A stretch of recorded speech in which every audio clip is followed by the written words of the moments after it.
एक बेहतर समाज बनता कैसे है? ये सवाल हम सबके मन में कभी ना कभी तो आता ही है। तो आज हम ऐसे ही 10 ज़बरदस्त आइडियाज़ को समझने वाले हैं, जो किसी भी देश की बुनियाद को मजबूत बना सकते हैं। चलिए शुरू करते हैं। तो सबसे पहले जरा इस सवाल पे सोचते हैं। जब हम कहते हैं एक आदर्श समाज, तो हमारे दिमाग में कैसी तस्वीर बनती है? क्या आता है मन में? क्योंकि इसी सवाल के जवाब में ही आज की सारी बात छुपी है। तो इसका जवाब ये है कि एक आदर्श समाज की नींव, उसकी बुनियाद दो बहुत मजबूत पिलर्स पर टिकी होती है। जी हाँ, सिर्फ दो स्तंभ। और यही वो दो पिलर्स हैं जो तय करते हैं कि समाज कितना मजबूत बनेगा। तो फिर सवाल ये है कि ये दो स्तंभ हैं कौन से? चलिए, अब इसी मजबूत नींव को, इन पिलर्स को जरा और करीब से समझते हैं। तो ये रहे वो दो स्तंभ। पहला है पारदर्शिता या ट्रांसपेरेंसी, मतलब एक ऐसा सिस्टम जहां सब कुछ खुला हो, शीशे की तरह साफ हो। और दूसरा है सशक्तिकरण यानी एम्पावरमेंट, मतलब जहां देश के हर नागरिक के हाथ में असल ताकत हो। और ये बात पक्की है, जब ये दोनों चीजें एक साथ आ जाती हैं ना, तभी सही मायने में एक मजबूत और न्यायपूर्ण समाज बन पाता है। तो सबसे पहले बात करते हैं पहले स्तंभ की, यानी पारदर्शिता की। आखिर इसे मजबूत बनाने वाले वो 5 आइडियाज हैं कौन कौन से? देखते हैं। देखिए, पारदर्शिता इन 5 चीजों से मिलकर बनती है।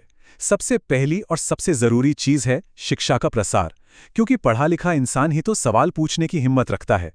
फिर आता है सूचना का अधिकार, मतलब राइट टू इंफॉर्मेशन। ये वो टूल है जो सरकार को जवाबदेह बनाता है। इसके बाद है डिजिटल सिस्टम का इस्तेमाल। ये करप्शन के कई रास्ते तो अपने आप ही बंद कर देता है। चौथा है खुले संवाद की परंपरा, जहां लोग बिना डरे अपनी बात रख सकें, जिससे समाज में भरोसा बढ़ता है। और आखिर में एक जिम्मेदार मीडिया, जो अफवाहें नहीं बल्कि सच को लोगों के सामने लाए।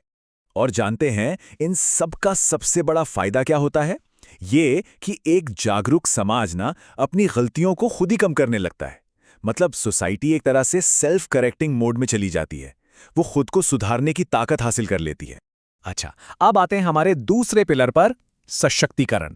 जरा सोचिए, पारदर्शिता का भी क्या फायदा अगर जानकारी मिलने के बाद लोगों के पास उस पर एक्शन लेने की, कुछ करने की ताकत ही ना हो। तो चलिए अब देखते हैं कि लोगों को सशक्त कैसे बनाया जा सकता है।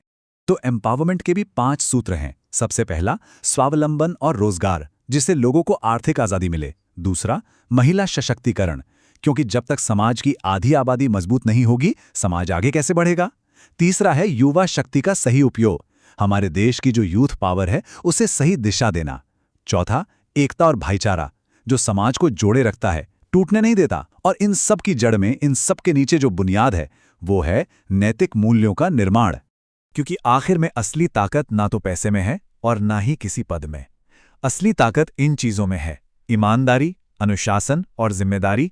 यही वो वैल्यूज हैं जो किसी भी समाज को अंदर से, उसकी जड़ों से मजबूत बनाती हैं। तो अब हमारे पास दोनों पिलर्स हैं, पारदर्शिता भी और सशक्तिकरण भी।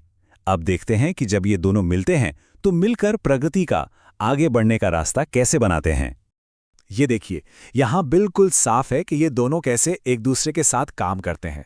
पारदर्शिता का लक्ष्य है सच्चाई और खुलापन, और इसका नतीजा क्या होता है? समाज में विश्वास और न्याय बढ़ता है। वहीं सशक्तिकरण का लक्ष्य है लोगों को अवसर देना, आत्मनिर्भर बनाना, और इसका परिणाम देश में एकता और प्रगति आती है।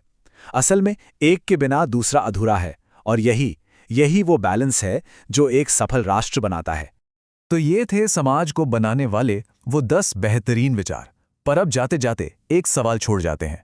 अगर हमें आज ही शुरुआत करनी हो, तो इन 10 में से वो सबसे पहला, सबसे जरूरी कदम कौन सा होना चाहिए, जो हमारे समाज में सबसे बड़ा और पॉजिटिव बदलाव ला सकता है? इस पर सोचना बहुत जरूरी है।